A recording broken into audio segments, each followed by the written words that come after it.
fazem uso do Facebook, nós temos uma página online que é a Viver Sem Fronteiras _, que é o risquinho, né? 4@hotmail.com. Essa é a nossa página e lá a gente posta, tem que colocar, publicar tudo que o grupo faz.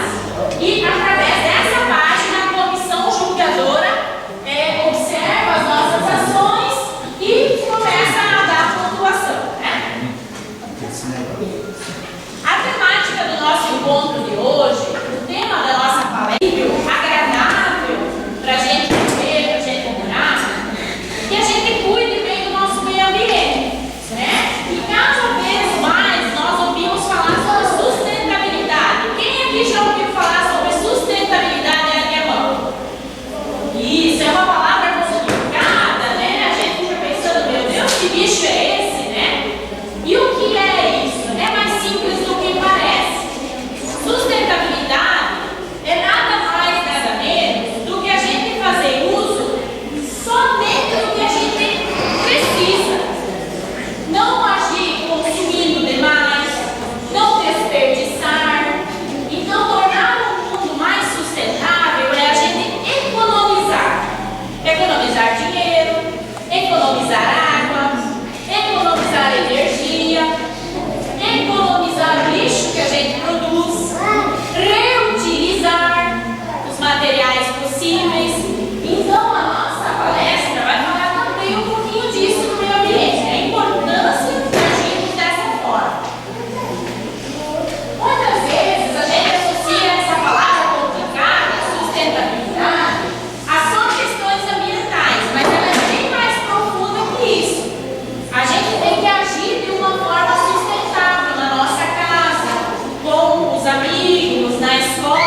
maneira ao lado